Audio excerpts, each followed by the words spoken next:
começando o HQueiros, o seu podcast sobre HQs e coisas aleatórias. Olá, eu sou o Fábio Aniende. Olá, eu sou o Felipe Fares. Eu sou o Diego Lima. Bora para o tema de hoje.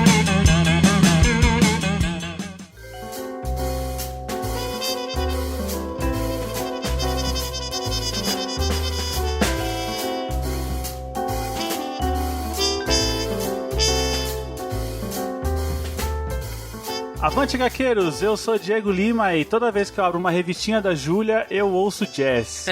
Eu não sei se acontece com vocês, mas essa revistinha é muito classuda, vocês não acham? Faz sentido. Totalmente. Né? Com certeza. E aqui do meu lado tá ele, Fábio Aliende. E aí, pessoal, vocês imaginam o quanto eu ansiei por esse programa, hein? É verdade. É, pouca coisa, né? O Fábio é aquela testemunha de Jeová, sabe? Só que pra Júlia. É boa. Tem pelo menos uns 3 ou 4 programas que eu acabo falando de Júnior. Falando, Sim. nem o Júnior. Pior é que é verdade. Fomos quase doutrinados, É. né? E aqui do meu outro lado tá ele, Felipe Fares. Opa, pois é, gente. E aí, e realmente o Morgan é um excelente carro, muito elegante. Combina com a história, né? Nossa, totalmente. Não, e cara, já falando um pouquinho, né? Cara, eu bati o olho nela e já pensei na Audrey Hepburn, mano. Ah, não tem como, Não né? dá, cara, não dá. Mas vamos lá, vamos apresentar aqui que hoje nós temos duas participações mais que especiais aqui. Primeiro vamos apresentar ele que já participou aqui com a gente, interagindo, mandando áudio, mandando os feedbacks, que é sempre muito importante, Fernando Petrucci. Oi pessoal, tudo bom? Avante HQueiros, é uma honra estar aqui para falar da primeira dama da Bonelli. Ah, que bonito isso. Opa. Isso aí. É, sim. Bom, e aqui, né, mais que especial, a gente tem uma autoridade aqui, hein, gente? Vamos respeitar, hein? Opa! Estamos aqui com a Joana Russo. E aí, Joana? E aí, gente, tudo bem? Obrigada pelo convite. De longe, eu sou uma autoridade, eu sou mero aprendiz, como todo mundo aí. Puxa, eu fiquei muito contente quando vocês fizeram um convite pra gente falar de Júlia. Ah, que legal. Opa. Mas assim, quem não sabe quem é você, vamos lá, mostra a sua carteirada aqui pra gente. Nossa, pior parte. Pode fazer o pessoal se sentir intimidado. Que horror. É. Vamos lá. Bom, apresentando, né, Joana Russo, eu hoje, atualmente, vamos dizer assim, eu sou diretora de marketing da Mits Editora, mas também conhecida como assistente para assuntos aleatórios. Então a gente meio que tapa o buraco. Trabalho um pouco no comercial, trabalho um pouco no pós-vendas, trabalho um pouco na parte de curadoria editorial e na parte de como assistente editorial também. A gente faz um pouco de tudo. Olha só, hein? Legal. Bom, carteirada tá dada, né? Chega, tá bom, tá ótimo. Ou seja, né, se a gente quer saber sobre os destinos de Júlia, como é que as coisas estão andando, estamos falando com a pessoa certa, né? Ai, vamos dizer que Com sim. certeza. Ah, olha só. Eu já até respiro fundo porque vai vir pergunta que eu acho que eu não vou poder responder. Não, a gente promete se comportar. Ninguém mais vai saber, né? É.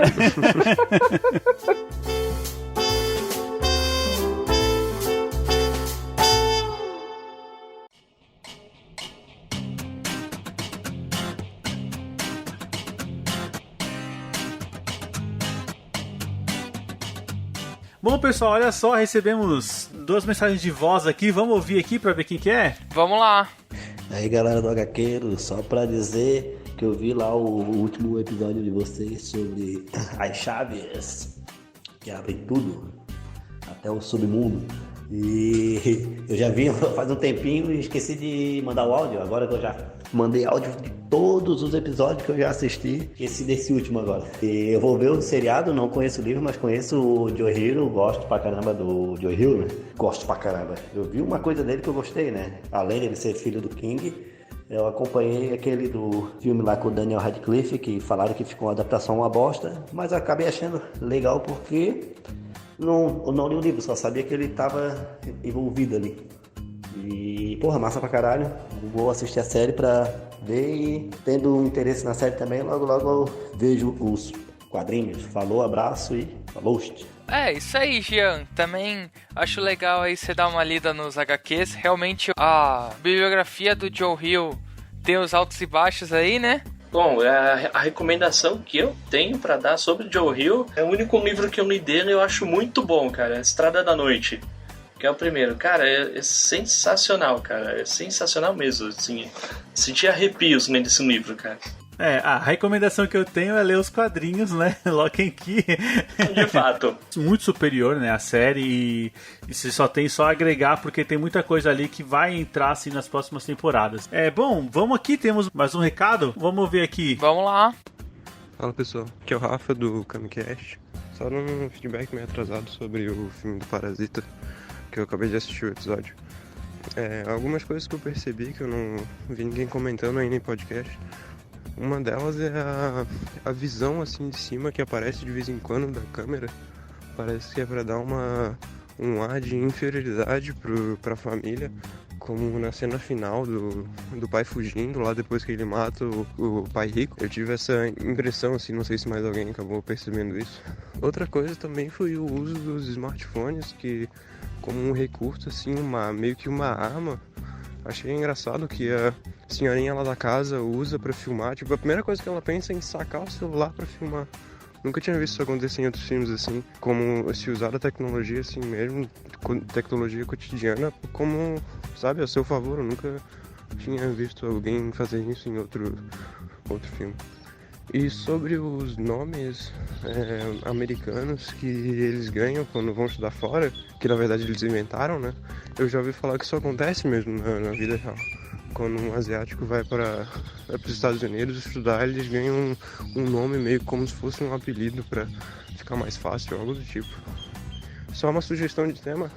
Alguns filmes de mistério aí, tipo David Lynch, sabe? Tipo Mulholland Drive, O Homem Duplicado, umas coisas assim. Eu acho que seriam legal vocês comentarem. E é isso aí. Valeu. Falou. Bom, olha só, né, cara? Primeiramente, muito obrigado aí ao Rafael e também ao Jean, né? Eu esqueci de agradecer aqui ao Jean, né? Os dois do Camicast. E, cara, bom, muito legal esse feedback sobre o filme, né? O Parasita. O Parasita, cada vez que a gente assiste ou vai atrás de informação, parece que tem mais informação por trás, né? Camada por baixo de camada. Sim, e tudo mais. E, cara, eu tenho certeza que a gente faria um outro podcast falando de coisas que a gente deixou de falar naquele podcast, né? Tem muito detalhe, é um filme muito rico. Vocês chegaram a ver que o diretor depois de ter ganhado o Oscar, imagino, ele soltou a conta de quanto tempo o moleque ia levar pra conseguir comprar a casa? Não, isso eu não vi, não. Não vi. Mano, o moleque ia levar mais de 500 anos, cara, trabalhando pra juntar grana pra comprar aquela casa, velho. É incrível, cara. O diretor pegou lá a média salarial, né, e falou, nossa, é isso aqui, cara. Cara, nossa, que incrível, bad, mano. Bad mesmo. Puta crítica, né? Com certeza. Caramba, e aqui pegando aqui as indicações do Rafael para próximos temas, cara, O Homem Duplicado, eu já falei mais de uma vez aqui pra esses rapazes aqui assistirem, eles não assistiram. Vamos assistir, sim. Eles não assistiram. Tá na lista. Agora, David Lynch, cara, eu não tenho... embasamento. Eu não tenho embasamento, eu tenho conhecimento pra comentar sobre David Lynch, cara. Então, eu não sei o Felipe e o Fábio, mas eu não me arrisco. Não, cara, David Lynch cara, é punk, meu. É punk. Eu, assim, assisti um filme ou outro e eu acho que eu não tenho envergadura pra comentar. Mas a gente pode tentar, né? Podemos, porque é uma obra e é interpretação. Então, se alguém falar que eu tô errado... Não tô, eu entendi daquela forma, né? Sim. Não que você não vai mudar de ideia depois, né? Sim, depois que falarem que você tá errado, etc. Né? Mas tudo bem. Sim, verdade. Bom, pessoal, agradecemos muito aqui e vamos deixar aqui a citação, né? Agradecimento especial ao Jean Correia, que é o nosso padrinho. Cara, muito obrigado por todo o seu apoio. Só um adendo! Tô acompanhando aí os últimos episódios do Camicast. E, cara, tão hilários, cara. Então, pessoal verdade, que ainda não ouviu, por favor, vão atrás do Camicast, que é engraçado pra caramba. Tem até um episódio que a gente participa. É verdade, né? Boa, verdade. Não, tem 2 episódios, né? Tem um episódio do Natal que a gente participou e tem um episódio que a gente participa indiretamente, né? É verdade. Já tem algumas mensagens nossas, isso, né? Sim, é verdade. Ou seja, a gente tá ali, né? A gente tá... Sim, sondando. A gente tá sondando ali o Camicast. Isso aí. Bom, bem legal, cara. Bom, agora chega de papo, vamos pro programa. Vamos lá. Bora.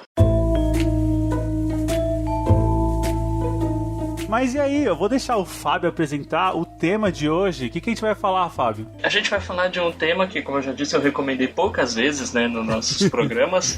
A gente vai falar de Júlia, Aventuras de uma Criminóloga. Como bem dito aí pelo Fernando, é a primeira dama da Bonelli.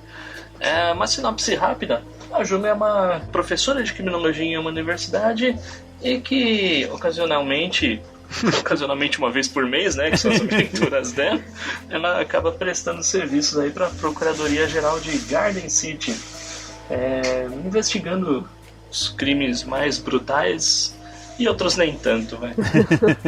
Mas, Joana, pode completar aí com qualquer coisa que você quiser ver. O Fernando também, você que é especialista aí, Cara, Fernando. eu tô só aprendendo aí, o Fábio que conhece mais. E a Joana, então, tá louco. Mas de qualquer forma, acrescentando, né? A Júlia, ela foi criada aí em 98, né, Fábio? Ela é recente, né? No cânone da Bonelli, né? Comparado com o Texas, sim. Né? É bem recente mesmo. Foi a primeira história de setembro de... Não, outubro de 98. 20 aninhos já, né? Novinha ainda. E uma coisa interessante é que ela foi criada, né, pelo Giancarlo Berardi e que ele já era um escritor veterano, né? Cara, e assim, ele já era veterano, famosíssimo, inclusive no Brasil, pelo Ken Parker, né? Uhum. Que bom, pelo menos na minha modesta opinião, o melhor personagem dos quadrinhos. O Berardi, na verdade, ele já tinha uma tradição de roteiro, né? Então, ele já vinha com uma certa experiência, com uma certa bagagem, não só de Ken Parker, que eu acho que foi o título mais popular dele, mas ele também teve outras passagens em títulos menores, né? E por muito ele se aventurou em coisas autorais. Então, antes dele começar a Júlia, ele sempre, todas as vezes, fazia pesquisa de tudo que ele ia escrever. Trabalhar com a Sérgio Bonelli Editore e até antes como Dying Press ou Audace, qualquer roteirista, ele faz um estudo de campo, não indo a campo, mas estudando sobre o que ele vai roteirizar, né? Então, essas facetas de todos os roteiristas da casa, estando ou já tendo passado pela Bonelli, é muito marcante. Então acho que isso torna os envolvidos sempre marcando, registrando presença muito pontual em certas coisas. E eu acho que o Berardi, ele é o mais meticuloso, não é nem minucioso, mas é meticuloso quanto à construção do roteiro. Eu cheguei a ouvir, eu não sei se é verdade, mas eu já ouvi que pra se preparar pra Júlia, ele frequentou um curso de criminologia. Sim. Isso é verídico. Ele fez isso mesmo, né? É verídico, né? É verídico. Ele fez também alguns outros cursos de direito mesmo, não cursando a faculdade, mas ele fez todos, sabe, esses cursos, vamos dizer assim, de férias ou de menor duração, e palestras, ele acabou participando também para poder fundamentar a pesquisa dele. Ele participava como ouvinte, né? Ele não se matriculava no curso, mas ele participava como ouvinte. Nossa. E é uma coisa impressionante, né? O cara se dispôs a fazer esse estudo tão detido, tão cuidadoso, e isso a gente percebe nos roteiros, né? Como ele desenvolve a personagem, né? É um cuidado impressionante, mas é coisa da casa, né? Como a Joana disse, a Bonelli, sim, né? sim. A tradição do Sérgio Bonelli na época, né? E, enfim, só deixo a personagem mais rica ainda, né? Uhum. Pra mim, assim, eu agora vou me colocar aqui no programa. Eu sou um leitor recente de Júlia, né? Então, eu acho que eu tenho menos experiência que todo mundo aqui da mesa, mas... eu também tô no mesmo barco. Mas eu posso dar minha opinião de quem tá entrando nesse universo. Pra mim, o grande trunfo, assim, que eu reconheci foi os roteiros, né? É uma coisa que você não vê ponta solta, né? Você termina a história e fala, nossa, você não fica com aquela impressão de, peraí, o que aconteceu ali que não terminou, né? É tudo muito amarradinho, assim. Não, e foi até interessante vocês comentando sobre o estudo de campo que ele fazia, né? Porque realmente, assim, eu vi uma verossimilidade absurda nas histórias, né? Sim. Muito bacana mesmo. E é louco, porque se você olhar isso... A gente vai acabar falando de Tex porque não adianta. Ele é o cara da casa, não adianta. Mas se você perceber, até mesmo na questão da geografia, o comportamento histórico, a divisão sociopolítica, ela é melhor retratada pelos italianos do que até mesmo pelos próprios americanos. O que é muito louco, por causa da pesquisa. Faz total sentido. Muito doido. Assim, As revistas, falando no geral da casa, né, acho que as revistas da Bonelli já saem na frente, porque uma edição mensal tem 130 páginas. Se a gente for comparar aí com os comics habituais, a gente tem o quê? 24 páginas de história, sendo que é um monte de splash pages, cenas de ação, covardia, né? Covardia, cara. Os roteiros disso aqui são muito, muito melhores elaborados. E assim, fora a pesquisa, né, eu acredito que eles têm um espaço maior para mais roteiro e eles também têm mais tempo, né? Eu acredito que cada edição dessas, eu acho que ela começa a ser preparada de 6 meses a 1 ano antes. É isso, né, Ju? De um ano. Joana. Queria tirar a Júlia da cabeça.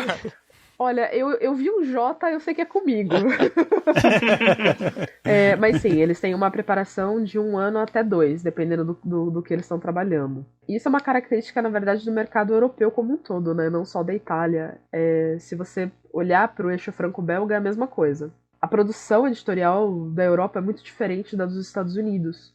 Então, por exemplo, enquanto na Marvel e na DC você tem uma produção mensal de, sei lá, 1.200 páginas, na Itália você tem a produção de 130, em assim, cadenciado em vários meses de fechamento. Então eles sempre estão muito adiantados em relação às publicações. É verdade, né? Comparado com, por exemplo, o tempo que um artista leva para fazer um álbum francês, que pode levar anos para fazer um álbum, uma história, realmente a indústria norte-americana é um açougue, né? Totalmente. Um moedor de almas. Isso fica evidente na qualidade, né? Na entrega. Que fica sempre muito superficial, né? Sim. As construções das HQs, elas são bem diferentes. Tudo. De pesquisa, de arte, como, por exemplo, os italianos ainda são organizados. Os franceses, eles não têm pressa de nada. Eu vou começar a fazer, beleza, vamos lá. Parei no segundo, tô fazendo outro trabalho, eu vou demorar mais 1 ano. Tá bom, beleza, manda pau. Então, assim, os caras não têm pressa, bicho. É incrível. É no tempo deles. A hora que sair, saiu, né? Exato, é que nem os Correios, é no meu tempo que vai ficar pronto, entendeu? Então, pessoal, um ponto interessante das histórias da Júlia é isso, como uma Bonelli, de um modo geral, praticamente, né? Não tem toda a carga cronológica. Então, por exemplo, a edição bimestral do tijolinho das aventuras de uma criminóloga, né? Tá no número 145. Você pode pegar qualquer edição hoje nas bancas ou encomendar pelo site da Mitos e pode ler tranquilo, porque não tem carga cronológica. Você lê uma história, pode pegar o 140, o 139 e vai lendo sem nenhum problema de estar preocupado, perdi alguma coisa lá atrás. Não, as histórias são completas e fechadas em si mesmo, que é um atrativo a mais, né? Que você não fica com aquela preocupação de você vai comprar, por exemplo, o Batman, hoje está no número 36, fala, puxa, e agora? O que eu vou fazer? Bonelli, você não tem esse problema, que facilita, né? Fica muito mais fácil para você comprar e ler sem nenhum tipo de receio. Isso vale para praticamente qualquer Bonelli, né? Mesmo pra Tex acaba valendo, né? Sim, com certeza. O Tex, a mensal são geralmente 2 historinhas, né, para completar um arco, né? Exato. Então tem pequenos arcos, né? Então você consegue, o leitor fica muito familiarizado. Como elas são autorresolutas, você não fica perdido mas apareceu o personagem X, mas a importância que ele vai ter tá autocontida naquela história. Sim, e a Júlia nem tem isso, né? É só uma história, que no tijolinho vem 2, mas a primeira história já tá completa em si mesma, né? Exato. Então você não tem nem esse risco de pegar uma que tem que comprar a seguinte, embora que se você comprando uma, vai acabar comprando a seguinte, né? É muito difícil deixar de comprar. E acho que vale registrar também os personagens, né? Que são muito inspirados em atores, em artistas famosos de Hollywood, não? Que é impressionante, né? A própria Júlia mesmo, eu até outro dia eu entrei num sebo aqui em São Paulo e me deparei com um álbum grande, né? Eu olhei e falei, caramba, é a Júlia. Mas não, quando eu peguei a revista na mão era a Audrey Hepburn. E é impressionante, até mandei uma foto pro Fábio, ele viu, é incrível a semelhança e como isso já gera uma empatia, né? E o próprio Berardi, ele deu uma entrevista, né? Para uns portais italianos aí, e ele falou, me perguntaram, mas por que a Audrey, né? Aí ele falou, porque o primeiro amor a gente nunca esquece. Então, por isso que ele representou a Júlia, a criação dele, com a feição da Audrey Hepburn, né? O quadrinho é todo recheado de referência, né? Pra quem é cinéfilo, é um puta prato cheio, porque você olha e você fala, cara... E até o próprio comportamento do personagem, algum traço psicológico dele, ou de caráter, tem a ver com aquele ator ou aquela atriz, de alguma forma. Ou pessoalmente, ou no cinema. É verdade. Eu vou queimar um pouco a pauta aqui. Eu vou falar do volume 5, que eu me... O 5... Eu tô lendo o 4, Fábio. Não me dá spoiler, não, hein? Não, eu só vou falar rapidamente. Pô, mas acho que é o número 5. Talvez seja o 4. Não, mas acho que é o 5. O 5 é o do assalto à joaneria. Cara, tem um dos bandidos é a cara do Kevin Spacey, meu. Inclusive a cara de psicopata. Com certeza não é coincidência. Com certeza não. E, pô, essa área de referência cinematográfica, a abertura do Diego faz total sentido, que tem muita referência à música também. Toda edição, acho que pelo menos tem uma ou duas letras de música que os personagens acabam ouvindo. Parece que o estilo do Berardi, o gosto musical dele é bem, bem eclético, porque às vezes tem jazz, já vi reggae, rock, já vi de tudo. Ele é muito multidisciplinar. Esse quadrinho é um quadrinho multidisciplinar, na verdade, né? Então ele envolve várias coisas. Então, não é só um roteiro, não é só uma pesquisa que tem por trás, mas você tem todo um arcabouço sinestésico. Então é o visual, é o auditivo, dependendo, tem coisas até do próprio paladar, que nem a Júlia chocada com o soufflé, meio, né, que aquele negócio, você quase sente o sabor do negócio, você fala, cara... Pela cara amarrada que ela fez, o treco deve estar horrível. Então, ele é um gibi que acaba mexendo com você no sentido de você acabar se envolvendo com a trama, né? De alguma forma ou de outra. Então ele traz muita memória afetiva. Acompanhar a Júlia, começa a ler vários, parece que talvez a sensação seja de sei lá, acompanhar a sua série favorita. Porque, assim, vai ter o caso da semana, mas...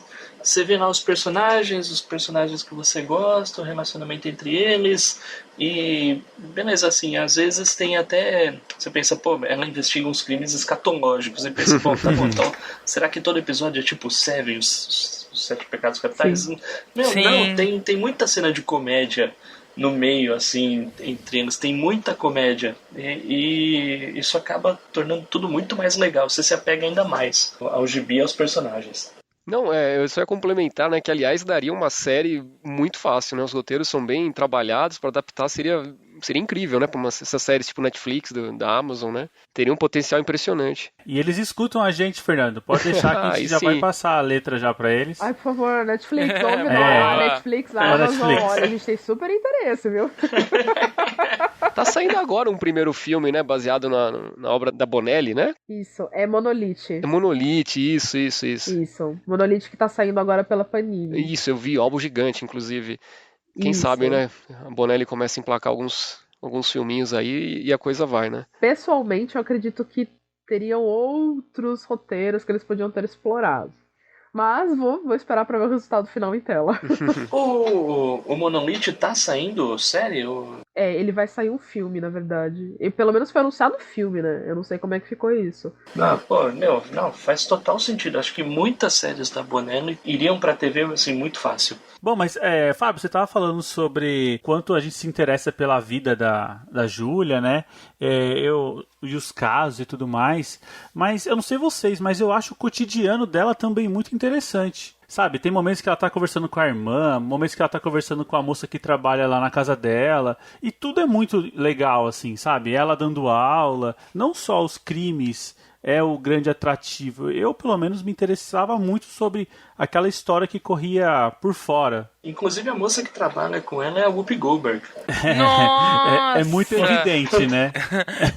Verdade. Cara, você tem toda a razão, assim, parece que, apesar de ser, sei lá, ser sempre a Júlia e os coadjuvantes dela, é sempre um entorno bem grande e dá uma variedade enorme de histórias. Até quando você começa a ler, você vê que tem até o mecânico dela começa a ser mais trabalhado. Sim, mais tem pra a frente. irmã dela, que é modelo, né, que tem envolvimento com drogas, a avó dela, os dramas dela por ser órfã, né, e a gatinha dela, Tony, tudo tem seu destaque ali na série, né, é muito bom mesmo. Júlia, exato, Júlia é aquele negócio assim, se você passou por uma página que tem a ver alguma informação que parece ser relevante, guarda ela. Porque de fato ela vai ser relevante. O Berardi ele não deixa a ponta solta nesse sentido, ele cria vários núcleos e ele costura entre esses núcleos e ele vai brincando. Então eu acho que Uma das razões de quem é fã de Julia ser muito fã e permanecer fã por muito tempo é porque existe essa costura, e é uma costura bem pensada porque ela não cansa entre todos esses núcleos. Então, foi o que vocês falaram, é a vida cotidiana dela que é retratada dentro da casa dela, é a vida cotidiana que é retratada dentro da faculdade, é a vida cotidiana que é retratada dentro da delegacia, é a vida cotidiana retratada com tal núcleo e depois dos crimes, né? Então não tem aquela inundação de informação, tipo, é só investigação, ou nós vamos só pra uma coisa splatter estúpida aqui. Então ele é dosado nesse sentido. Isso é verdade. E nada é gratuito, né? Nada é gratuito. Se tá lá, é por algum motivo. É uma personagem bem orgânica, né? Não é algo forçado, né? Bem natural. E esses dramas do dia a dia chamam atenção também, né? Sim, porque são pontos de rotina, de realidade pra todo mundo, né? Não é uma coisa absurda, distante do ser humano. Pô, vamos lá, já entrando um pouquinho aí nessa primeira trilogia, né? Que inclusive não é muito comum na série, né? Assim, mais de uma edição, tem um arco que passa por 3 números, né? Mais de uma edição. Eu só me recordo de uma, que era uma corrida no deserto, acho que lá pros números 90, assim, que eram 2 edições. Eu não lembro de mais nenhuma outra. Não tem, né, Ju? Não tem. Alguns casos isolados que são 2, mas que são 3, acho que são só esse começo, né? E que começo, né, gente? Que começo, né? Inclusive, ela até consegue uma arca inimiga nesse começo, né? A Myrna Harrod, e que ela depois volta em alguns outros episódios mais pra frente. Ah, que da hora. Não só em episódios, né? Tem especiais com ela também. O especial com ela eu não cheguei ainda, até onde eu tô lendo. Eu não cheguei a ler também, não. Saiu na Itália, inclusive, um que eles fizeram com ela. Então, tem coisas muito interessantes. Chegou a ser lançado pela Mits naquelas edições especiais lá do Júlio? Não. Ah, não ainda. Não. Não chegou. Mas é tipo a Myrna jovem, igual a Júlia jovem? Algo assim? Não, é só uma história com elas. Caramba, deve ser sensacional. Pra variar. Que da hora. Só vamos então reforçar aqui que a gente vai focar nas 3 primeiras edições, porque a Mitos está relançando, né? Você quer falar um pouquinho desse relançamento, Joana? Vamos começar falando do motivo do relançamento, né? Ah, legal. Boa. Júlia foi uma personagem que, desde que eu entrei pra Mitos, eu tinha identificado já que ela seria algo de novo e de bem aceitável pra banca, pra leitores novos, e podia ser uma coisa que as pessoas estavam querendo mais. Que eram quadrinhos um pouco mais realistas e menos estereotipados. E quando eu falo disso, eu falo tanto fisicamente em relação aos personagens envolvidos, e aqui eu não falo só na Júlia, mas em todos os outros que são colocados, porque você tem uma variedade muito grande, tanto de biotipos quanto de personalidades por si. Você lida com gente bipolar, com gente tripolar, com os extremamente estáveis, os acomodados, os traumatizados, os depressivos. Existe uma certa demanda que começou a surgir por títulos assim. E Júlia, por ser uma personagem mais nova, e eu acho aqui nesse ponto que vou fazer mais uma parte, o Berardi estava à frente do seu tempo quando ele começou a fazer Júlia. Eu olhei para aquilo e falei, caramba, vai ser uma dó a gente deixar ela no formatinho, né? Que é uma coisa que todo mundo torce o nariz hoje em dia. É uma coisa que você olha e você fala, é uma depreciação pra edição, né? Por que não a gente trazer isso em formato italiano, respeitando lá fora? E a gente começou a negociar com a Bonelli, fazendo as propostas, porque a gente tinha medo, em contrapartida, que isso não decolasse.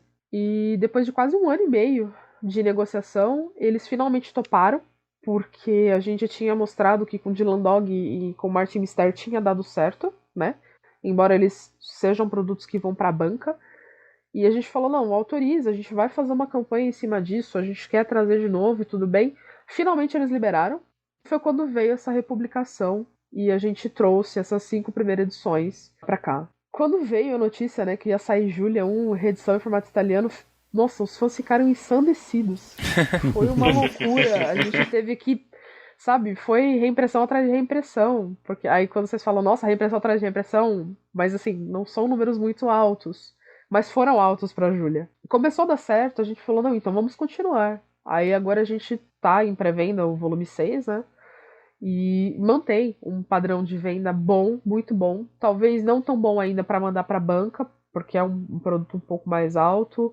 A gente ainda está começando a fazer ele entrar mais no mercado, está conquistando novos espaços. E graças a movimentos assim, como o podcast, como os parceiros que estão mostrando para os outros, olha, esse material existe, isso aqui é bom. Tá no formato bacana para você colecionar, tá no formato que não vai chegar na tua mão, você vai ler e depois eventualmente você pode dispensar. Então a gente ficou extremamente feliz com o retorno que a gente teve de vendas em relação a esses títulos. Então, Júlia é uma coisa que a gente pretende manter assim com muito esforço. E no que depender de mim, eu faço. Eu ando com Júlia na bolsa. As pessoas, onde tem oportunidade, eu falo, você vai gostar, cara. Compra, desgraçado.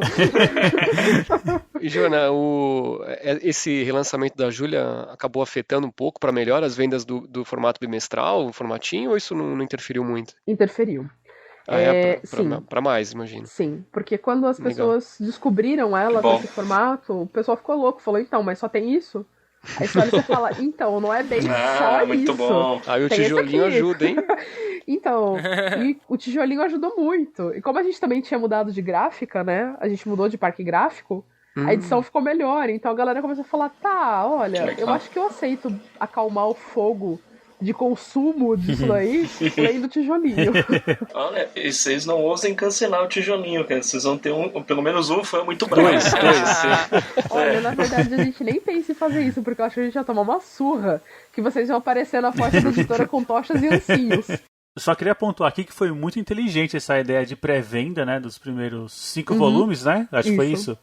Eu acho que isso é muito inteligente para validar, né, o mercado. Sim, a gente tinha ficado com medo num primeiro momento de deixar os 5 em pré-venda, porque a gente pensou, caramba, será que... Mas que bom que deu certo. Por enquanto teremos mais Júlia, né? Sim, teremos mais Júlia. Opa, que bom saber disso. E não só nesse formato. Olha só. A gente já andou dando umas escorregadas. A gente vai trazer coisinhas inéditas aqui pra vocês no próximo semestre. Caramba, algo tipo no formato de Landog, aqueles álbuns gigantes lá, Mágico Vento, colorido. Você não acha que você tá sendo muito curioso? Todo mundo quer saber isso, Joana. Eu acho que eles vão fazer pré-venda da Júlia Especial, aí sim, Fernando. A Júlia Jovem acho que vem aí. Júlia Jovem é demais, muito bom. Os caras. Só digo uma coisa, vocês vão gostar. Bom, vamos lá, vamos pra história então, né? Porque agora que a gente já tem aí até o número 5, né, disponível, então acho que a galera já pode acompanhar aqui com a gente os primeiros 3 volumes. E aí, Fábio, você tinha começado, né, a falar sobre a história do primeiro volume? Bom, só lembrando, pessoal, a gente não costuma seguir página a página porque acho que ficaria muito... maçante. Muito maçante, né? Mas a gente provavelmente vai acabar soltando uns spoilers aí, então se você não leu e se interessou, pare por aqui e volte mais tarde. E perder essa história aí é muito chato, viu? Vale muito a pena ler. Então, pausa, vai lá no site da Mitos, vai na Amazon, compra. Aí enquanto tá chegando, aí você já vai ouvindo, que aí depois você acompanha.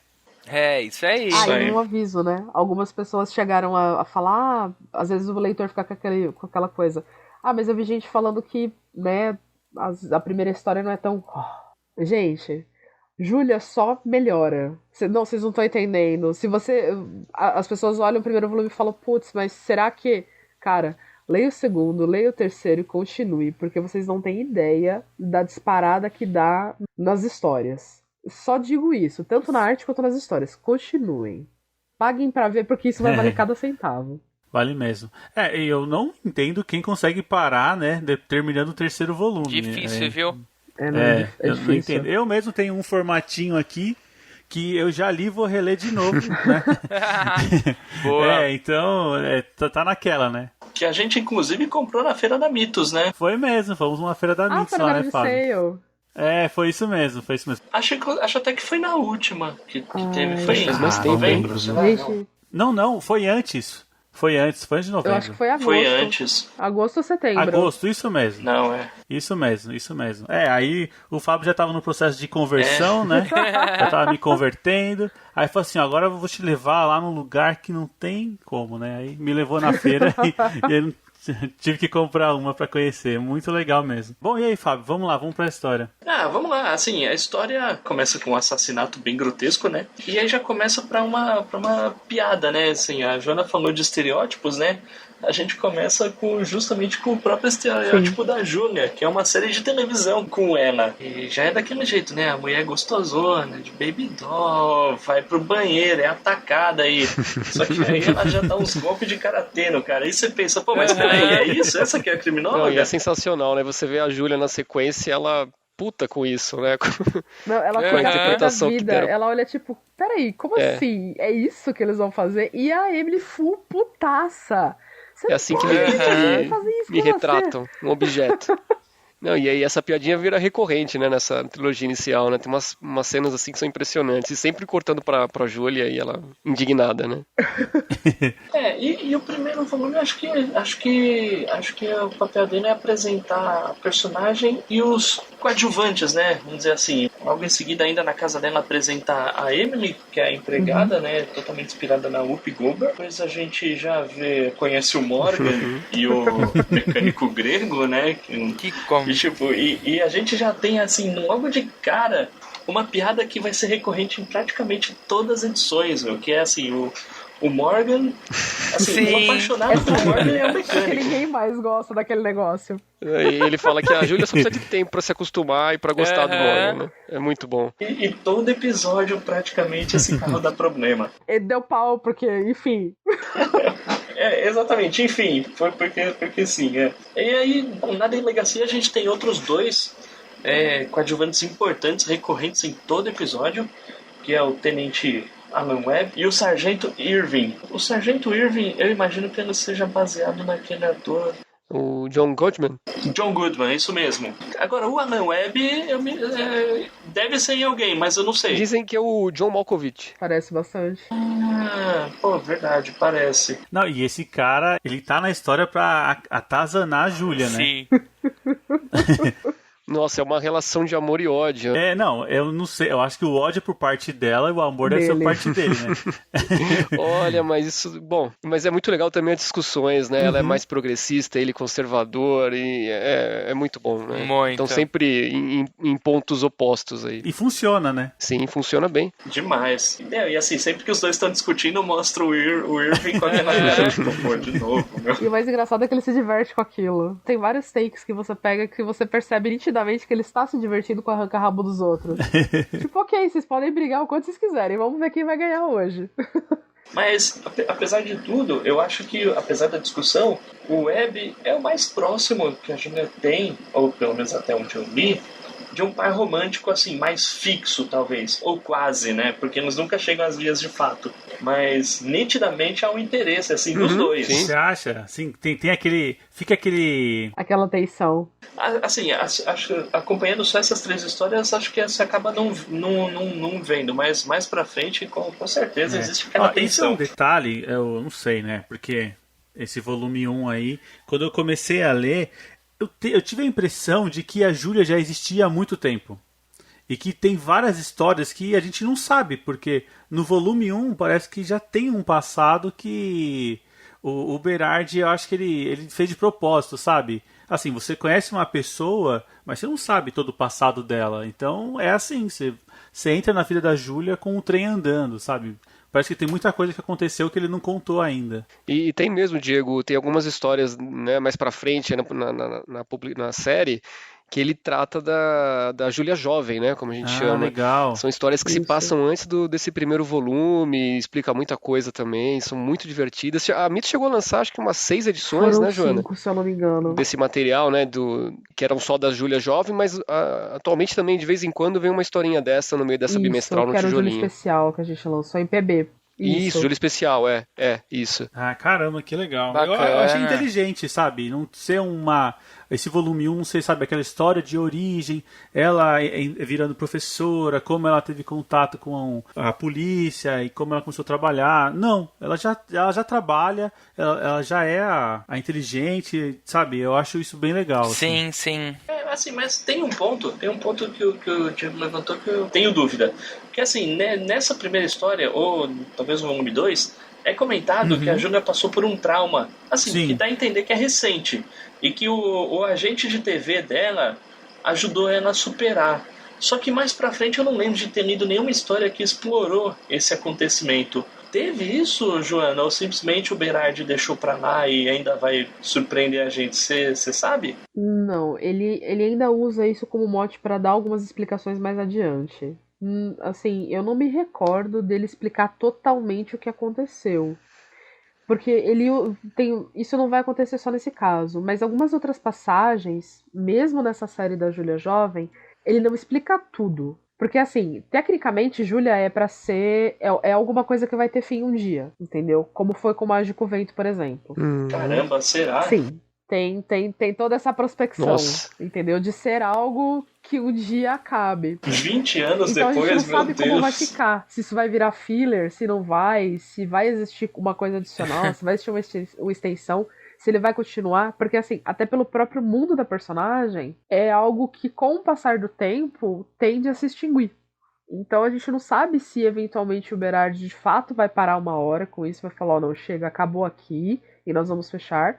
Ou se ele vai dar continuidade explorando tudo, inclusive essas outras partes que ele acaba omitindo durante a série dela. E o Berardi já teve um pouco de estresse com a Bonelli, né? Porque ele tinha projeto para que a Júlia engravidasse, Sim. né?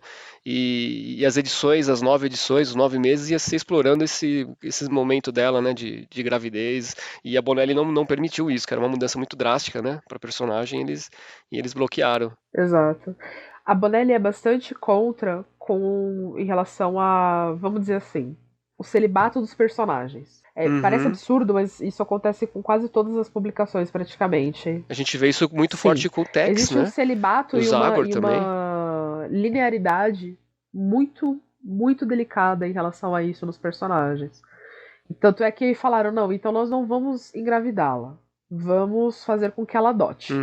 Eu só ia comentar que, assim, apesar de tudo, o Tex e o Zagor, eles são mais, querendo não são um pouquinho mais estereotipados. Eles são mais, assim, heróis no sentido clássico da palavra, no sentido moral da palavra. A Júlia, é um quadrinho, assim, muito mais calcado na realidade, eu diria. Então, assim, faria sentido, né, fazer o personagem trabalhar. E mesmo o Tex tem filho. Sim, mas foi só aquela vez, né? Essa regra definitivamente não funciona com o Dylan Dog, Nossa, né? não. É que o Dylan nasceu pra ser mulherengo.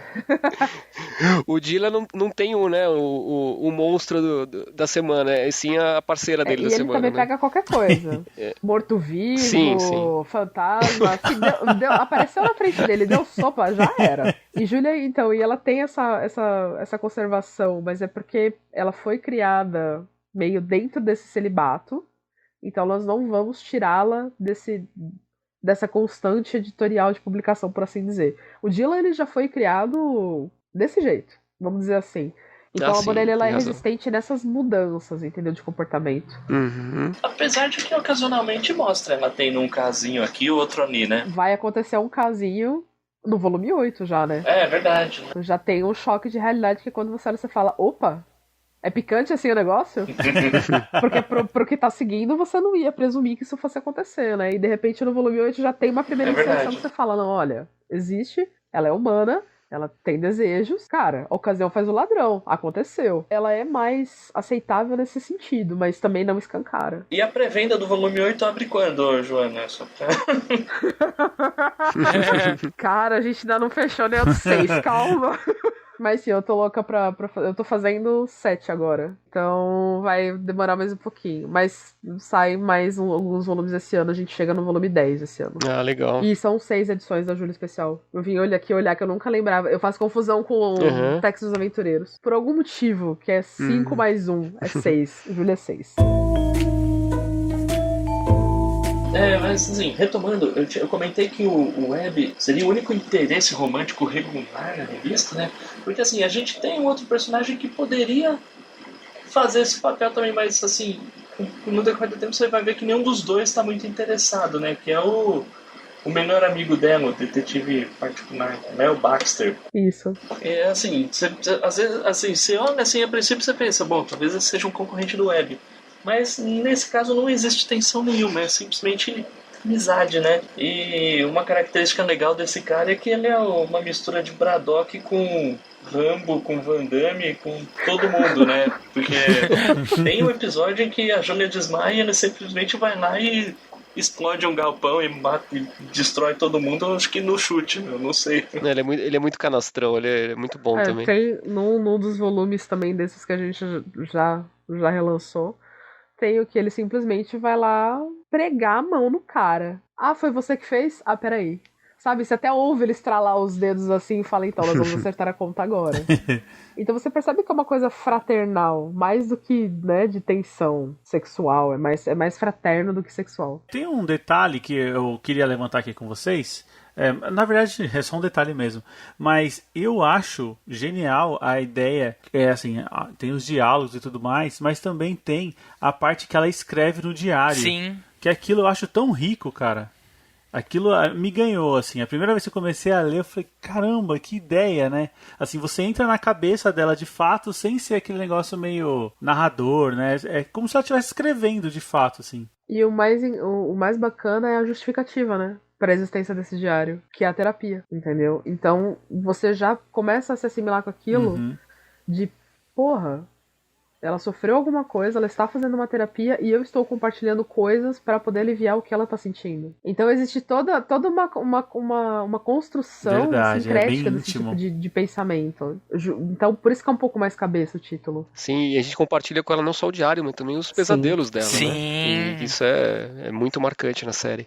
Pesadelos que no começo da série são bem macabros. Eu acho que depois o Berardi dá uma aliviada, mas sim. Nos primeiros números são bem macabros. Eu nunca tinha lido os primeiros números e só os mais recentes, né, dos 130 pra cá, né, quando eu comecei a comprar. E de fato, esses primeiros números são muito fortes, bem mais do que os recentes. E Júlia também é um quadrinho que ela não poupa, né? Já logo no primeiro volume já você vê cenas explícitas. Então, é morte, é sangue, demais. é nudez. Então, não existe isso de poupar o leitor. O Berardi é tipo assim, você tem que ver? Então você vai ver. Fora isso, realmente não existem limites, né? Assim, tem episódio com mortes de crianças, assassinato de animais, inocentes, cara, tem algumas coisas que são bem pesadas. Não é aquela coisa polida, não chega nesse viés. Bom, mas continuando a história, onde que a gente parou, Fabio? Nossa. A gente tava lá na apresentação dos personagens, falei do Baxter, né? Assim, o primeiro volume é meio que isso, a apresentação de todos, né? E aí culmina na apresentação da arqui-inimiga, né? Da descoberta de quem é o assassino envolvido, né? Aquela louca desequilibrada. Todo esse desenrolar é bem bacana, porque, cara, só esse primeiro volume já dava pra ser um excelente filme, né? Ficaria menor de série da HBO. Deixa eu só fazer um adendo. Vocês me perguntaram qual que era o especial que saiu da Myrna, né? Ele foi publicado em 2017. Lá na Itália, em cores. Caramba, que legal. Bem recente. Júlia, meu nome é Myrna Harodi. A capa é sensacional, inclusive. Se vocês quiserem, eu vou disponibilizar aqui. O pessoal pode procurar depois se tiver interesse. É até meio arrepiante. Aliás, as capas da Júlia são um atrativo a mais, né? Porque nunca tem uma capa feia, né? São todas muito bem trabalhadas, que intrigam mesmo, né? Especialmente essas três iniciais aqui, é fantástico. O capista é o Marco Soldi, né? Que é o que vem agora ilustrando a Júlia número 6. Não, 7, 6. E ele manda bem pra caramba. Você fica até, você olha e você fala, cacete. Então, o que vai ter aqui? Nossa, que lindo. É que eu tô vendo aqui a Júlia em cores aqui. Magnífico. Que coisa linda, hein? Nossa. Mas a Mitos em breve vai lançar, né, Júlia? Então, Júlia 1, vamos voltar, né? Onde que a gente tava mesmo? Então no Júlia 1 é basicamente isso, né, Fábio? Tem os personagens, tem os crimes, e aí a gente descobre que a suspeita da Júlia, que era ele era o zelador da escola, né? Do ginásio, onde tinha natação, né? Da academia, alguma coisa assim. Sim. Né? Do ginásio. E ela tava desconfiando do zelador. Quando vai na casa dele, ela percebe que quem tava matando as meninas lá da cidade era a filha dele, né? Não, e assim, né, acho bacana porque igual ocorre, né, em operações no mundo real, né, ela não consegue salvar ele, né, porque a polícia vai lá e atira nele, porque, tipo, não deu tempo dela chegar. Fora isso, a assassina escapa no final, né? Ela não pega a assassina. Sim. Não, e a última folha do primeiro volume tem o primeiro quadrinho aqui da última folha com ela sorrindo assim no escuro. Nossa, é magnífico. E o que é engraçado, porque no início ela acredita que seja um replicador, por causa do tipo das mortes. Por causa do padrão que eles estavam encontrando. Então tem um momento que ela chega a cogitar que poderia ser um replicador. Então é muito louco, porque quando você começa a ter noção de que vai ter coisa técnica pra você entender, né? Não é só uma história jogada. Então no primeiro volume você já também começa a ser apresentado para um negócio mais técnico, para falar, olha, estamos aqui para contar isso, mas também para te mostrar que existe uma técnica por trás, né? Então é mostrar como que funciona a parte investigativa, as conclusões que ela chega, são todas as tipificações criminais que você possa imaginar. E tem a primeira vez que ela usa o golpe especial dela, né? Que é a bolsa com o cinzeiro dentro, né? É o superpoder da Júlia, né? Ela sempre tem um cinzeiro na bolsa pra acertar o pessoal. Um cinzeiro gigantesco, né? Além de tudo, é instrutiva pros dias atuais. Exatamente. Muito menor que o spray de pimenta. Super efetivo. Beleza. Volume 2, quem se dispõe? Bom, no volume 2, aqui consequência direta, né, do primeiro. Né, já começa com a Júlia sendo chamada novamente aqui pelo Alan Webb, né, pelo Sargento Irving também, né, eles têm as discussões deles, e apresenta a Myrna fazendo a primeira vítima do volume, né, e ela encontra uma garota, aparentemente meio problemática, e que estava se prostituindo ali na rua, né, e ela acaba se envolvendo, se eu não me engano o nome dela é Ruby, né, o Ruby, e ela começa a participar desse tour da Myrna né, envolvido com matanças, e ela tá atrás da mãe dela, né? A Myrna tá atrás da mãe e vai acompanhada por essa nova namoradinha dela, né? E isso gera os desdobramentos, enquanto a Júlia e os demais personagens vão atrás, né? Tem uma sequência de assassinatos extremamente violentos, né? Nossa, o Berardi não poupa nada aqui. Esse volume é muito forte e é interessante, né? A Ruby, essa acompanhante, ela sempre, né? Ela é muito boazinha e ela, quando percebe que vai dar problema, ela vai pro banheiro fazer xixi e tampa os ouvidos, né? Não, ela chega a matar um policial pra salvar a Myrna, né? E sim, eu não sei se o roteiro pra salvar a Myrna, mas né? assim, eu fico com muita sensação de que é uma menor de idade. Parece sim, viu? Tem muita impressão que é uma menor de idade. Então assim, pode ter uma menor de idade se prostituindo nesse gibi. Tipo... Não, você tem razão, verdade. Ainda que não fosse, né, é uma indefesa, né? Ela é uma deficiente, né? Sim, ela tem uma deficiente intelectual, né? Tem algum probleminha. E mesmo assim ela acompanha, né? Ela vai junto com a Myrna. Esse caminho sem volta. Bem sem volta. Eu vou confessar que eu tava lendo essa parte e a cada página que eu virava, eu pensava, agora a Ruby morre. Agora ela morre. Assim, ela não vai durar muito. Ela não vai durar. E ela durou, cara. Assim, ela foi indo, ela durou bastante. Assim, pra todo mundo que encontra a Myrna, morria na página seguinte. Ela foi durando, assim. O que é louco, né? Porque nesse volume, principalmente, é quando você começa a entender melhor o nível da psicose da vilã, né, da arqui-inimiga dela. Você vê como a Júlia, ela fica afetada por isso. Começa a mexer com questões internas dela que ela começa a ficar perturbada. Não é só o caso dela não conseguir descobrir quem é, mas é o envolvimento que ela tem com as motivações da Myrna.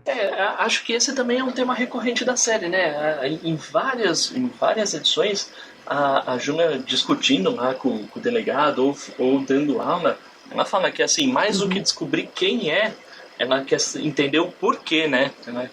Ela quer saber, assim, o que leva as pessoas a cometerem atos assim tão bárbaros e fora da sociedade, né? A Júlia, ela é muito humanista. Enquanto o Tenente Weber não quer saber disso, né? Ele quer resultado, quer prender o criminoso. Eu diria que o texto do Berardi, em alguns momentos, ele é, assim, progressista demais pro Brasil de 2020, digamos assim.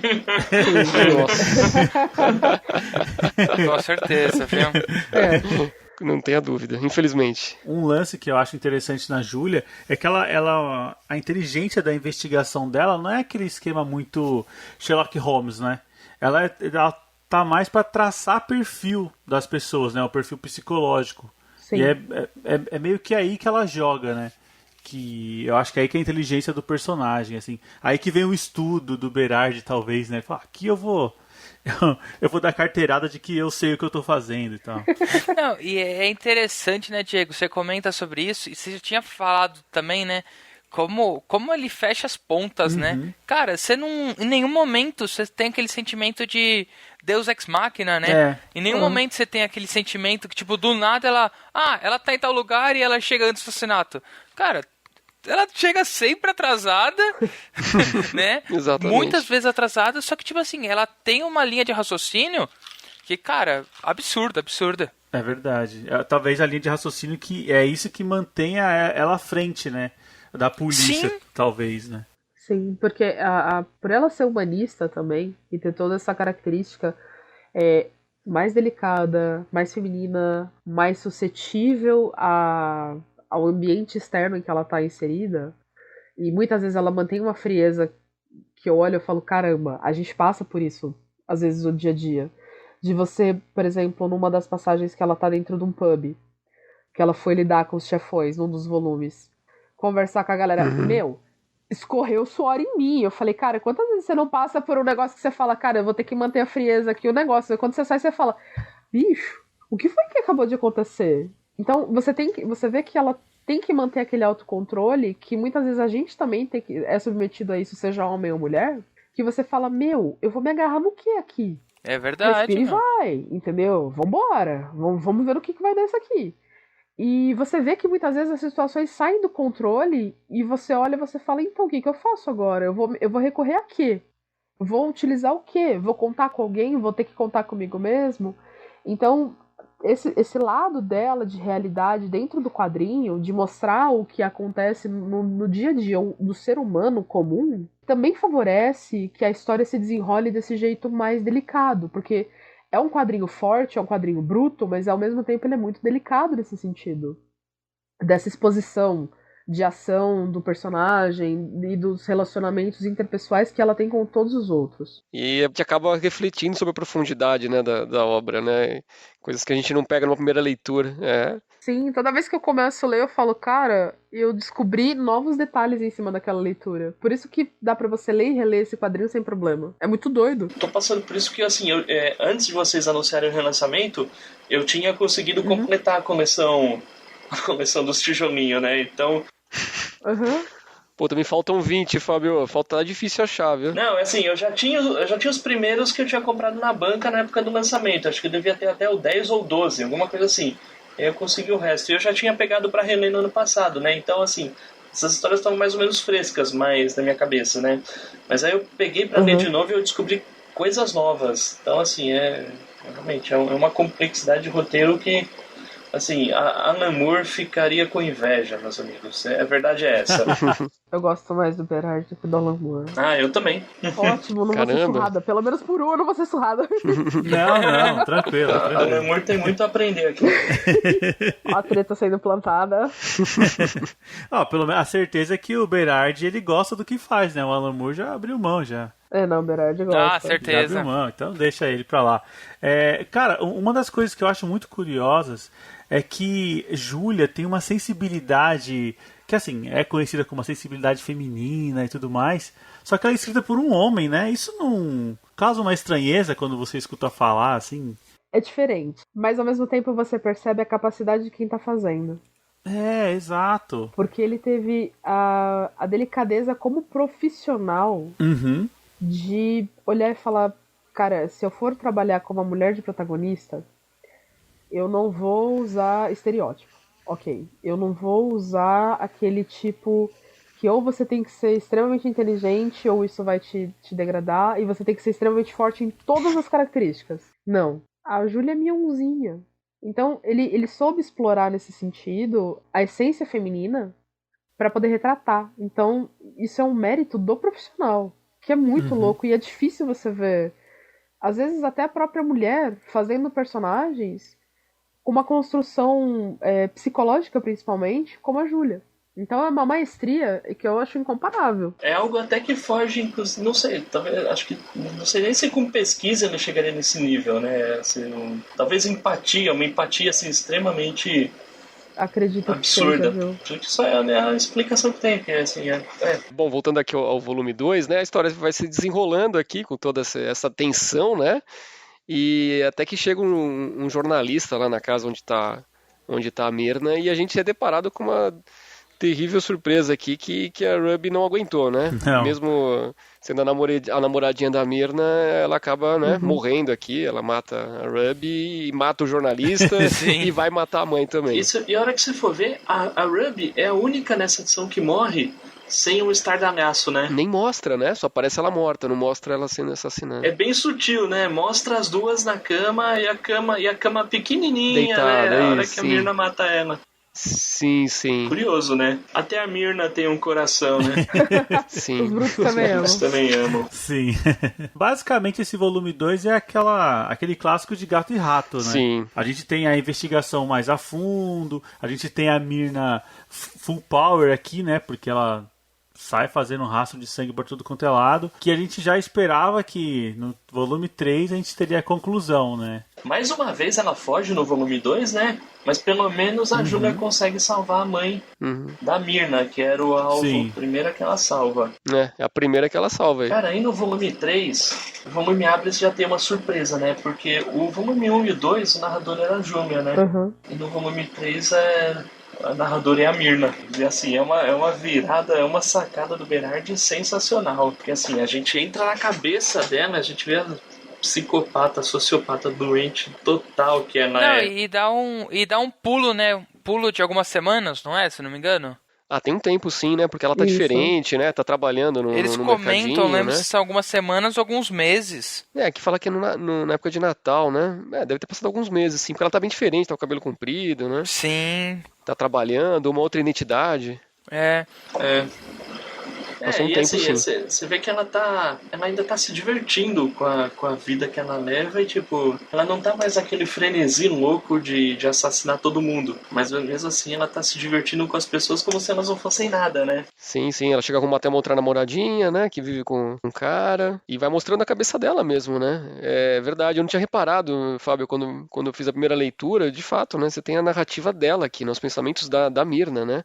Quase como um protagonista mesmo. Nesse episódio você não tem o diário da Júlia e a Júlia falando as coisas, Exatamente, eu tô folheando aqui e tem toda a razão. O título não é Na Mente do Monstro à toa. Nossa, é verdade. Assim como o Bernard, ele encarna a Júlia, ele encarna a vilã.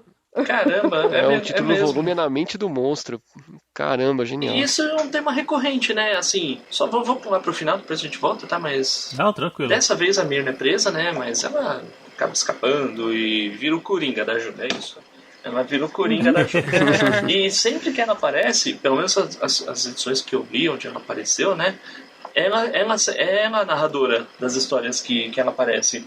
Isso é muito louco, tipo assim, bacana. É um coprotagonismo de um doente mental. Bem legal, uma baita de uma vilã. Bom, tá, no volume anterior, acabei esquecendo de comentar, a gente é apresentado pra avó da Júlia, que é o grilo falante dela, né? A consciência, que é a pessoa que ela sempre vai buscar conselhos além da Emily, né? Sim, que ela vive num asilo, né? Numa casa para idosos, né? Não quer voltar para casa para morar com a Júlia, né? Enfim, é o contato que ela tem, né? Com o mais próximo da família dela, né? É a avó e a irmã. Isso, e a irmã aparece nesse volume 3, né? Sim, a irmã que também, é modelo exatamente, e tem um passado com drogas, etc. Bem diferente, né? Do que o não comportamento da Júlia, né? Da Júlia. Totalmente diferente, outra cabeça. E quando a irmã dela aparece, aí o Bernard começa a explorar, né, a dificuldade do relacionamento entre irmãs, né, que negócio tipo, quando era pequeno tava sempre junto, aí cresceram, se afastaram, e aí quando elas se encontram, meio que, assim, de princípio elas não sabem como se comportar, como reagir, mas aí logo elas estão em casa, alguns detalhes bem sutis, mas que te botam um sorriso no rosto, né? Sim, com certeza. E novamente aquela coisa, né? Tipo, vou receber alguém em casa, então, é meu irmão, mas eu não convivo, e agora? Aí fica aquele ar que meio, então, o que a gente faz? Até que tipo, eu vou pôr a mão aonde? Eu vou sentar como? Eu vou falar do quê? É muito bacana essas situações. O que eu acho legal do volume 3, na verdade, é que também, pra quem acha que, mas a personagem é muito arrogante porque ela vai seguir um padrão e ela sempre vai chegar às conclusões. Na verdade, a Júlia, é quando você começa a ver que ela também falha, né, nas conclusões dela. Aquele lance de ter verdade absoluta não existe. Então, dependendo das conclusões com que ela vai tirando, ela começa a entender que, apesar de tudo, e de você ter um padrão, ela não pode chegar às conclusões de sola. Não dá. Então, ela mesma começa a se questionar a respeito de algumas coisas. Eu acho que isso também, essa dualidade que vem nesse terceiro volume é bacana. E isso meio que é um reflexo do problema que ela teve com a Myrna como um todo, né? Porque, assim, ela errou com a Myrna porque começou achando que era um homem, né? Porque a Myrna se comportava como homem, né? Então, assim, pelos padrões, ela acabou se enganando, né? Isso foi a dificuldade maior dela. E isso torna a Júlia mais real, né? Porque ela acerta, ela erra. Então, exatamente, ela não é infalível, né? E ela muda de opinião, né? Verdade, ela muda de opinião. Acho que vale a pena comentar, eu até falei com o Fábio um pouco hoje de manhã, eu encontrei um jogo de computador da Júlia. Acho que vale a pena a gente informar o público aí, que é algo muito inusitado. Eu não sabia, descobri ontem pesquisando aqui. Acho que vale a pena você conhecer. Você conhece, Joana? Eu escrevi um Joana? artigo falando sobre ele. Ah, sério? Eu não encontrei o seu artigo. Ele tá disponível no Tex Reader Blog. Eu fui achar isso na Wikipédia em italiano, porque na brasileira não tinha. Você tem esse jogo? Você já jogou? Eu joguei, eu baixei pra ele na época que eu escrevi o artigo. Foi em 2017, eu achei. Eu nem sei se eu tenho o arquivo ainda. Porque o jogo é de 2010, né? Na verdade, eu acho que praticamente todos os personagens da Bonelli tiveram jogos, né? Sério? Caramba! Quase todos eles tiveram. Martin Mister teve. Teve do Zagor também? Teve, Tex teve, Dylan teve. E esse jogo da Júlia é muito engraçado porque ele era baseado nas histórias, né? Do Berardi e tudo mais. E ele era meio point and click. Pra você ir criando e ir descobrindo, entendeu? Então você utilizava todos os elementos da cena, como os jogos mais antigos, só que num trabalho fotográfico mais bonito, mais bem acabado, pra você resolver os casos. Deve dar pra achar. Nossa, bacana, viu? Eu preciso achar pra baixar isso. Eu fiquei bastante curioso e eu vi umas imagens, até que é bem feito, Sim, é super bem feito. Parece que são 3 capítulos, né? É Innocent Eyes, o nome do jogo. Isso, tá em inglês? Eyes. Tá em inglês. Aí sim. Pô, se fosse italiano ia ser complicado. Não, mas italiano dá, viu, Fábio? Se fizer um esforcinho, dá pra entender algumas coisas, viu? Esperar o dia que a Mitos parar de lançar, né? Tomara que não chegue, né? Mas aí eu invisto no italiano, velho. Mas quem sabe a Mitos não lança, né, o jogo de PC? Jogo de PC. Eu acho que isso tá um pouco aquém nas nossas possibilidades, mas quem sabe, né? Será? Às vezes os direitos estão disponíveis, né? Baratinho. O público é maior, né? Dos games, né? Foco nos quadrinhos, vai. Vamos lá. Foco nos quadrinhos. Acho que podia encerrar com a Joana dando as dicas aí do que vai ser lançado nesse ano, né? Eu não vou escapar. Eu já entendi que eu não vou escapar. Eu já compreendi. Dá uma palhinha aí do que vem de Júlia, né? Ou outras coisas da Bonelli aí, enfim. Ai, vamos lá. Vamos falar de Júlia. Vamos manter o foco na Júlia, senão eu tô ferrada. O meu diretor vai me cortar a garganta. Não, mas ele não vai ouvir, ele não vai ficar só entre nós. A gente nem vai publicar Joana, isso aqui. por favor, apresente o podcast pra ele. Não...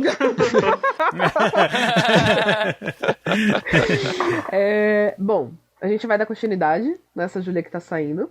E existe sim o agendamento de uma Júlia Graphic Novel. Vai sair no padrão do Dylan Dog Graphic Novel. Legal. Estamos acertando quais são, mas são histórias inéditas em cores que ainda não foram publicadas aqui. Aí vocês já tem coisa demais pra vocês andarem pesquisando, eu não vou falar mais nada. Bacana. Mas a gente tá trazendo isso justamente por causa dessa movimentação que teve, né? E foi muito positivo. E eu espero que as pessoas ouvindo esse podcast também se interessem mais por isso. Depois eu vou até postar na página da Mitos também. Pra deixar disponível, claro. Opa. Esse material é um material de pesquisa para os novos leitores também. De Bonelli, vamos continuar tendo Dylan Dog, seguimos Martin Mister. Se vocês quiserem conhecer também, para quem tá ouvindo a gente, é bem bacana. E eu acho que vale uma dica também. Muita gente não conhece, mas existe uma plataforma chamada Issu, que, se vocês quiserem, depois eu deixo o link, em que a galera pode consultar o catálogo ativo da Mitos. Então tem a prévia das histórias lá, de tudo que a gente já publicou, e o pessoal pode, inclusive, conferir inclusive o material da Júlia. Que então bacana. tem as primeiras páginas pra galera dar uma lida. É uma plataforma de pesquisa bem legal da turma. E quem tá chegando agora que quer conhecer... Bacana. E pra quem tá chegando agora de Bonelli, é uma mão na roda pra dar uma olhada. Às vezes não sabe, fica meio assim, né? Mas o podcast tá falando tal, não sei o quê. Mas não, vai lá conferir. A gente faz questão que você confira. Porque assim você já vê tudo quanto é coisa Bonelli aqui, você também já compra. É verdade, legal. É um universo muito rico, cara. Pra quem quer fugir de estereótipos aí de super-heróis e maniqueísmo, etc., pode ir fundo. Eu vou falar minha experiência pessoal pra vocês, porque eu tava há muito tempo sem ler, né? E a última coisa que eu tinha lido era Conan, né? Nem publicava faz muito tempo, né? Aí eu fui na banca, eu queria voltar a ler alguma coisa, mas não queria ler super-heróis. Aí eu comprei um Tex, né? Um tiro no escuro mesmo. Nunca tinha lido nada do Tex. Aí comprei alguns meses, depois fui tomando coragem, comprei o Zagor, comprei a Júlia e de fato mudou completamente a forma como eu relaciono com os quadrinhos. Acho que todo mundo aí que tá ouvindo o podcast ficou curioso, acho que vale a pena experimentar, vale arriscar, qualquer uma é uma boa pedida. E pra quem de repente fale assim, mas eu gosto de coisa mais de fantasia, tem Dragoneiro também que a gente tá trazendo, que é fantasia medieval, né? Eu não sei se vocês estão lendo também esse título. Eu li o especial. Eu comprei os 4 volumes, inclusive o 3 e o 4 chegaram ontem aqui em casa. Ai, que bom. E... Os meus estão aí, né? Então, te entrego aí.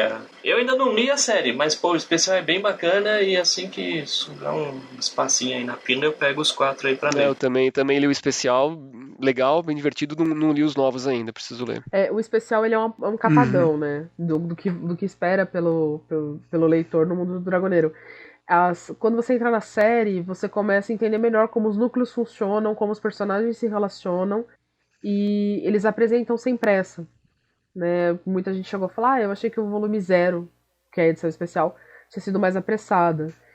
Porque realmente queriam dar um ampassando de como funciona o mundo dele. Esse negócio medieval, né? É muita coisa pra mostrar, né? Então, tipo assim, você tem que mostrar como que funciona as regras do mundo novo, né? Isso. Na mensal, que na verdade não é que é mensal, ela é bimestral, é que esses números eles saíram juntos porque eles fechavam um arco, né? Então a gente quis publicar tudo batido, um atrás do outro. E agora sim você vai começar a entender qual é que é o problema entre as raças, os conflitos da região.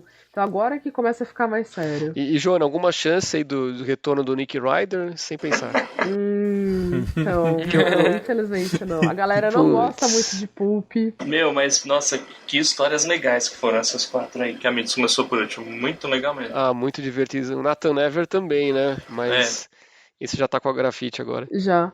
O Nick Ryder, o que eu gostava dele é que assim, ele é um tira de Los Angeles. Não espere algo além disso. Ele é um tira de Los Angeles. As histórias elas são de ação em torno disso. É um negócio pulp. Muito mesmo. Muito divertido. Mas como ele tem esse ar mais datado, infelizmente a demanda por ele foi bem baixinha. Infelizmente. Ô, Joana, agora uma pergunta. Tem algum personagem da Bonelli que você queria lançar e não rolou? Tem. Tá, não precisa falar não, tá bom, vai tá bom. Não, tem, mas eu vou falar porque merece. E fica de recomendação. Um dos personagens que eu queria muito ter lançado, logo depois de Dylan Dog, era Morgan Lost. Eu fiz a proposta, acho que umas 4 vezes pro meu editor-chefe, mas ele não achou que fosse o momento, não se encantou muito pela minha recomendação. E, por favor, existe um projeto no Catarse que vocês podem conferir, que é da Editora 85 do Léo. Vai sair no Brasil por eles. Eu já apoiei. Já garanti o meu também. Comprem. É um quadrinho diferente. Ele tem uma pegada de fiction, de investigação, um pouco mais madura do que de Landog. O bagulho é sério na construção de crime, de investigação, de coisa mais futurista. Ele mistura isso muito bem, o dark e o horror, junto com a aventura. E, as cores do quadrinho são sensacionais. Não é só um PB. Ele tem escala de cinza e vermelho, entendeu? Nossa! Porque é como Morgan enxerga o mundo. Da hora, hein? Então, comprem. Pelo amor de Deus, comprem. É uma coisa que eu queria muito ter trazido, mas quando eu fiquei sabendo que vinha pelo Léo, eu fiquei muito feliz, porque, cara, o mercado brasileiro merece ter esse aperitivo. Legal. Pô, e falando em mercado, assim, Apesar de ser um negócio bastante de nicho, né? Assim, acho que a maioria dos títulos não deve vender lá grandes coisas, como a maioria das revistas em quadrinhos não vende no Brasil, né? Mas nos últimos anos aí a Bonelli teve um revival, né? Assim, por muitos anos ficou só mitos ali lançando Tex, Agor, o Mágico Vento, a Júlia já tá quase 15 anos nas bancas também, mas nos últimos anos a gente teve aí a Editora 85, agora a Red Dragon, a Grafite pegou umas coisas pra lançar e acho que elas estão se dando bem, né? Até a Panini, né? Até a Panini se meteu a lançar uns álbuns maiores de capa dura, face oculta, né? Tá bem legal, tá? Pra quem curte Bonelli, eu pelo menos tô gastando minha grana com tudo isso, viu? Assim, o que eu posso te dizer é que a gente queria que fossem muito mais pessoas. Porque apesar de ter dado esse salto, né, de estar sendo descoberto, a Bonelli ainda é uma coisa que ela precisa habituar o mercado brasileiro a comprar, a consumir. Então, as tiragens normalmente elas são reduzidas, né, eu não tenho autorização para divulgar número, mas acredite, são bem reduzidas. E quando você tem os projetos por Catarse, você tem um controle melhor de quanto você vai vender e quanto você vai eventualmente lucrar com aquilo, né? Então, o risco do negócio, ele baixa. Justamente porque ainda é um público de nicho que consome. E o mais bizarro é que, por exemplo, você fala... vocês têm muitos leitores de Tex, concordo, vai pra banca também. Mas ele é um leitor que ele não se comporta além do resto. O fã de Tex só lê Tex, né? Você não tem convergência de público, você tem divergência de público dentro do próprio leitor desse nicho, entendeu? É impressionante, eu tava na Comic Boom outro dia, que você conhece, né, Joana? Uma comic shop aqui na Zona Leste, em Tatuapé. E foi uma senhora, assim, já foi meio impressionante. Ela foi comprar o Tex, ela pegou a Tex Gold e pegou, acho que a Tex mensal. Bem fora da curva, assim, né? E ela comprou pra ela tava com os filhos, mas ela comprou o Tex pra ela.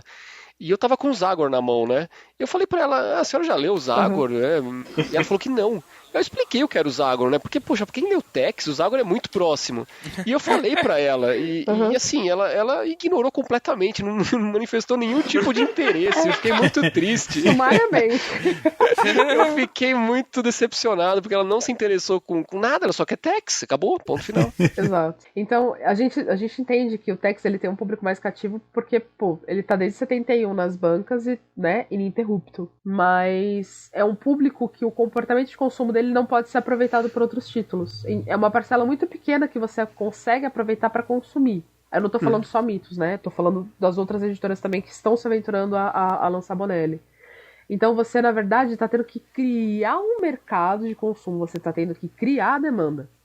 Por isso que muitas vezes é um pouco difícil você inserir de forma nacional algo em banca, como é a Júlia, formato italiano, e como é o Dylan Dog, que tem algumas variações, não vai para todas as regiões do Brasil, porque a distribuidora não manda, justamente porque a distribuidora tem consciência de como é a curva de consumo em todo o Brasil. São questões muito delicadas que a gente tem para lidar, mas essencialmente Bonelli hoje está criando uma nova massa de consumo. Bacana. Pô, mas você falou de Dylan Dog e Martin Mister, assim, eu moro em São Paulo, trabalho no centro de São Paulo, ando pelo centro, eu não vejo o Dylan Dog e o Martin Mister nas bancas, que eu passo pelo menos, que são assim, são bancas próximas do metrô, então assim, mesmo na cidade de São Paulo, ainda não é assim, a distribuição não é assim, não é mais aquele negócio tipo, a revista vai estar em qualquer banca, não, é bem setorizada mesmo. Ela é bem setorizada justamente por causa disso. Se a distribuidora identifica que não tem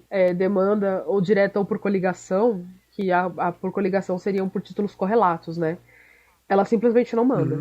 E como a tiragem é diminuta, então ela escolhe meio que a dedo pra onde ela vai mandar. O que o pessoal pergunta muito é, por que vocês não têm head em cima disso, né?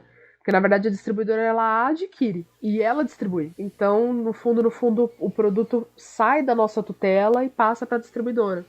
Então, a gente não exerce poder sobre onde distribuir.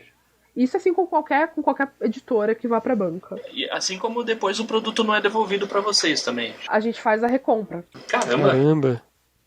Existe o contrato, existe essa previsão no contrato que a gente fica com essa parte. Não é bem uma recompra, mas é como se é uma espécie de consignação. Só que a gente não tem poder nenhum de como ela vai fazer a distribuição. Porque sobre a parte que ela distribui e vende, é concretizada a consignação, dane-se. Aí o resto volta tudo pra nós. E, Joana, uma curiosidade, nem sei se você pode falar, mas Diga. dos gibis da Bonelli, assim, de mensal, assim, bimestral, o que mais vende é o Tex mensal, é esse que é o carro-chefe? O carro-chefe é Tex mensal. E o que tá na lanterninha é o Zago especial? Não, esse aí nem conta, ô. Caramba, mano. É lanterninha em que termos?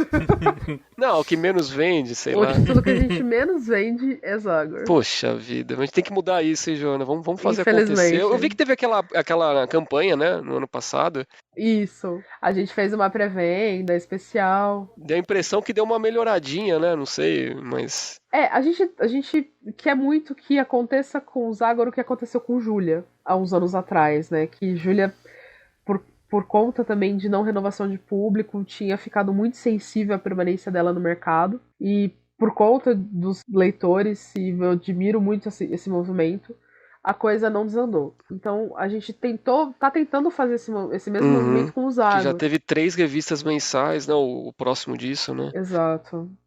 Isso que impressiona. Até uns anos atrás tinha 2 mensais e uma bimestral. Meu, assim, de repente o negócio acabou. E acredite, algumas delas a gente mantinha com prejuízo. Nossa. E a Júlia aconteceu algo curioso, né? Porque ela ganhou o prêmio HQ Mix em 2010 de melhor revista, né? Em quadrinhos, e tava pra ser cancelada, né? Que loucura. Por causa disso, porque a gente tem esse problema, né, que a gente tem com o Zagor hoje. Ela tem uma boa qualidade, mas por conta dos padrões de consumo do Brasil, você não tem venda alta, que é uma loucura. Porque o mercado brasileiro ele é muito instável em termos editoriais. É muito louco como ele funciona. Se você sai da Panini e você olha pros outros, você fala, então, e aí, qual é que é? Ou você tem uma coisa muito setorizada de nicho, extremamente cabeça que você vai fazer a venda, como é o caso do Pipoca e Nanquim, por exemplo, e que também você tem leitores de consumo de marca e não de HQ. Fora isso, o Pipoca e Nanquim ainda vende exclusivo pela Amazon, né? Exato, ainda tem isso. Ou você tem esses movimentos das outras editoras que a gente vai se encaixando no mercado, conforme os nichos vão aparecendo, a gente vai aproveitando. A Darkside também tá fazendo um movimento similar ao nosso com os quadrinhos dela. Que ela também tá tendo dificuldade de ajuste com os mangás que ela tá trazendo. Então tem essa série de processos que você, com o passar do tempo, você vai descobrindo e vai reaproveitando no mercado para você reencaixar, afetar público, ter outros pontos de venda, tornar a marca mais aceitável. Então é uma coisa que você vai construindo ao longo do tempo, né? Bom, acabou o Roda Viva aí, gente?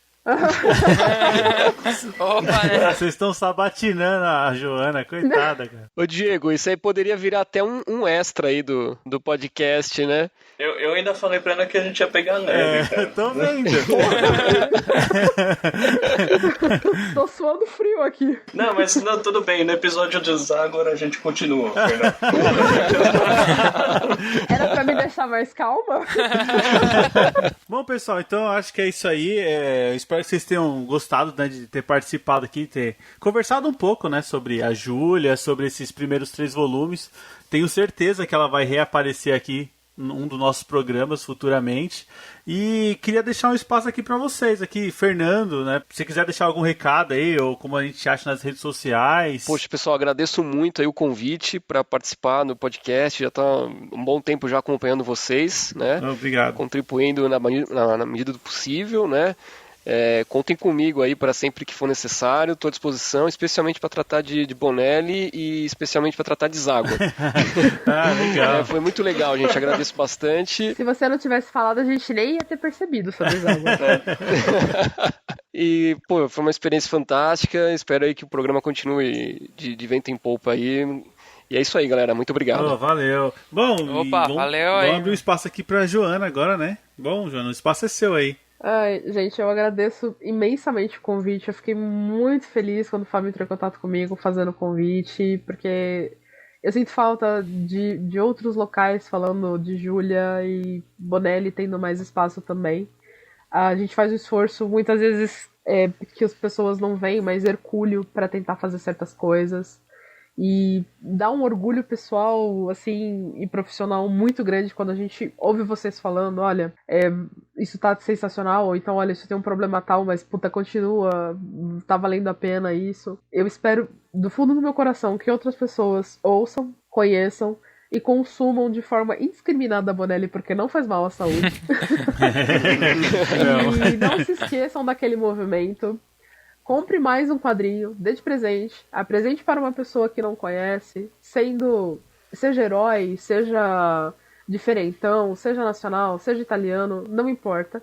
Comprem, deem de presente, estimulem a leitura, isso faz bem para a alma, faz bem para a sociedade, e vamos criar gente mais inteligente, que eu acho que a gente está precisando formar novos cidadãos com uma cabeça um pouco melhor. E é isso, galera, é o recado que fica. Eu agradeço imensamente todo mundo, de verdade verdadeira, e eu tô à disposição para outros bate-papos aí, qualquer dúvida que vocês tiverem. A gente aqui na Mitos está de portas abertas para conversar com vocês. Ah, legal, muito obrigado. A gente que agradece. Mas e aí, como é que a gente te acha, né? Nas redes sociais, você quer deixar aqui o seu Instagram, Facebook, alguma coisa? Eu não recebendo ameaça, de resto vocês podem me caçar onde for.